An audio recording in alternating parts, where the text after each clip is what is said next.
Hey guys, it's me, Miss Norris, and today I'd like to share a fun read aloud with you of the story Anatole.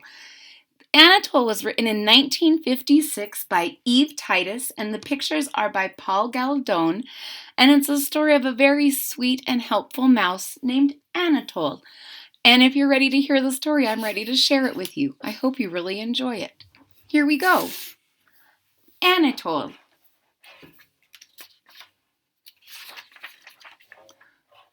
See him with his little suitcase and riding his tiny bicycle through the countryside. In all France, there was no happier, more contented mouse than Anatole. I'll get closer so you can see. He's a little French mouse with his beret, and he was very, very happy. The happiest mouse in all of France. He lived in a small mouse village near Paris. So you can see all the other little mice in the village, and they say hello.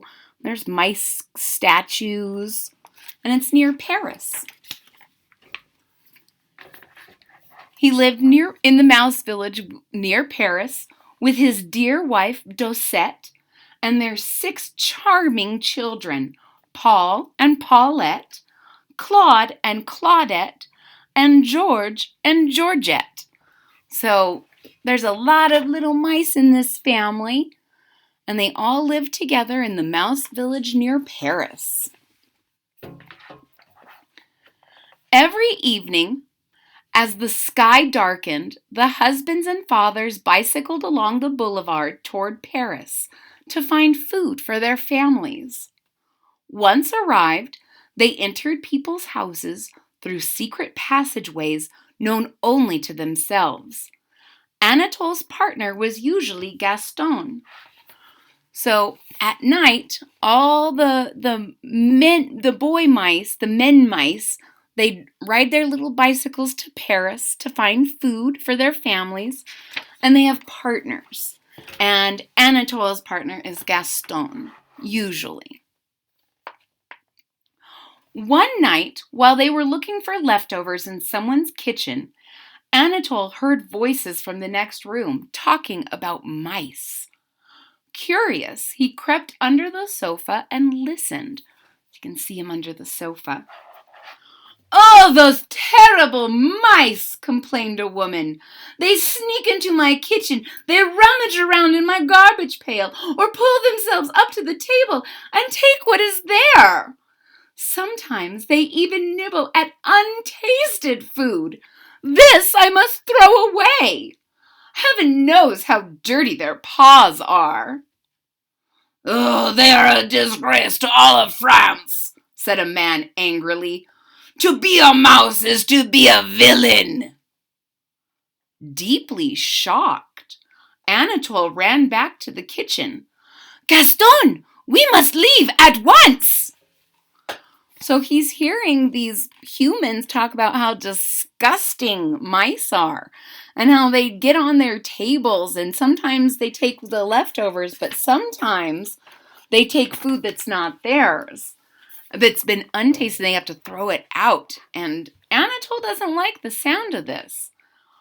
On the way home, Anatole, greatly upset, told his friend what had happened. "Bah! A mere trifle," scoffed Gaston. "People are people, mice are mice. Our loved ones must eat, and our only hunting grounds are people's homes." "Oh, but I never dreamed they regarded us this way," cried the unhappy Anatole. "It is horrible to feel scorned and unwanted. Where is my self-respect, my pride, my honor?" Gaston shrugged his shoulders indifferently. "Resign yourself, Anatole. C'est la vie." C'est la vie is a French phrase that means this is life, that is life. This is how things go. But Anatole feels very badly. Dosette comforted him. "You are so right, Anatole," she said sadly. If only we could give people something in return. But alas, that is impossible. Anatole jumped up and danced Doucette around the room. Impossible! Perhaps not, ma petite. You have given me a wonderful idea. So he calls her, so somehow he has an idea, but we don't know what it is yet. And he calls her ma petite, which means my little one. I have an idea. He sat down at the typewriter and typed 30 or 40 signs that said, extra specially good, specially good, good, not so good, no good. Then he stuck a long pin through each sign and put them away carefully in his briefcase. So I'm not sure what he's doing yet, but he's made some little cards that say, especially good, good, not good, extra especially good, and he's put little pins in them, and he's put them all in his suitcase, his briefcase. Riding to Paris that evening, Anatole said, Gaston, will you feel insulted if I go off alone after this? I have an idea that I must work on in secret. Gaston answered, I am your friend, n'est-ce pas? A friend is never insulted. A friend has faith. Good luck! And when they reached Paris, Anatole left the others and headed toward the business part of town. He parked his bicycle in front of the Duval cheese factory. So it says, Manufacturers de fromage Duval, which means Duval cheese-making factory.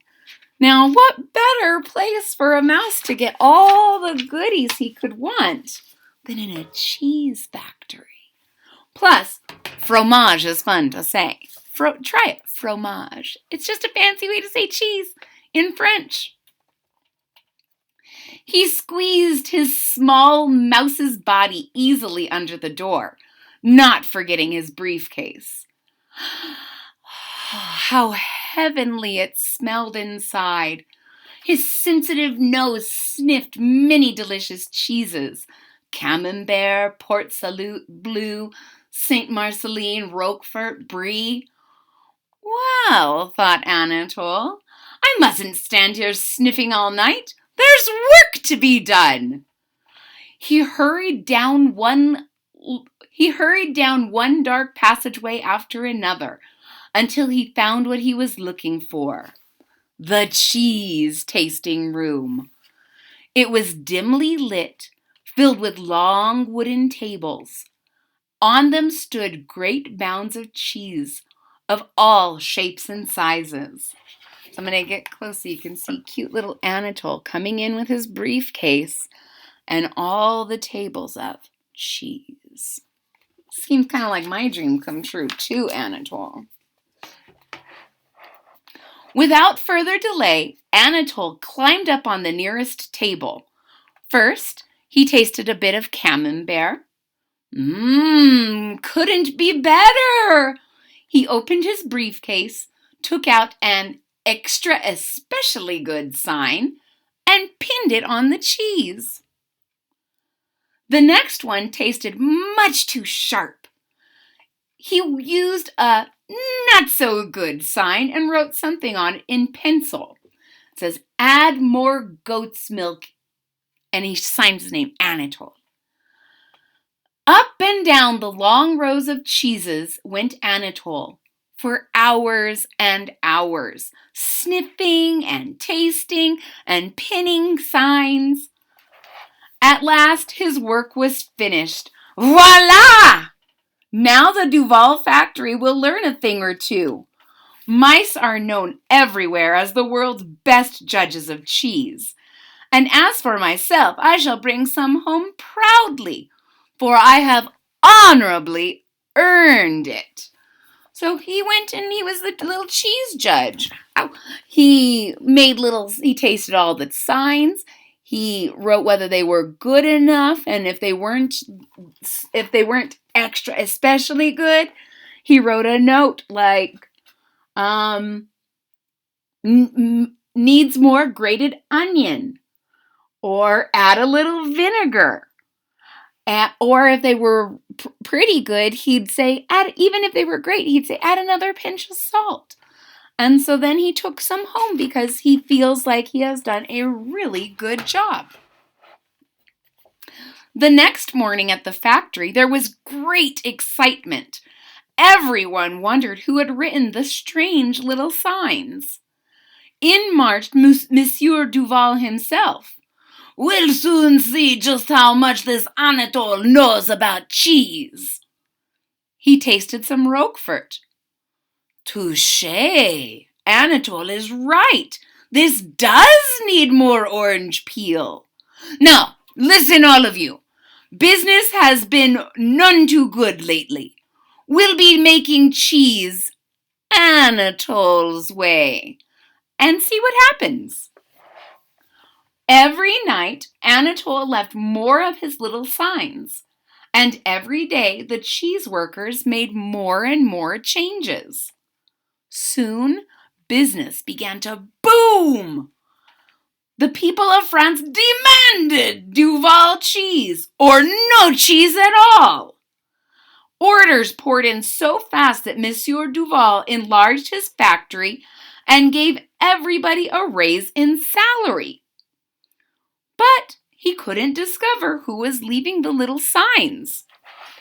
So Anatole's little notes have been extremely helpful to Monsieur Duval. Because of his notes, the cheese factory is going insanely well. And they have to make a bigger factory, and everyone is making so much money because everyone wants Duval cheese or no fromage.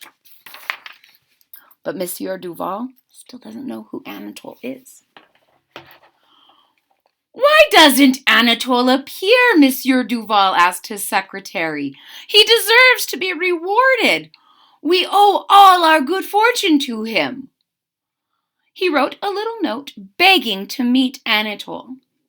But Anatole wrote back that he preferred to remain unknown.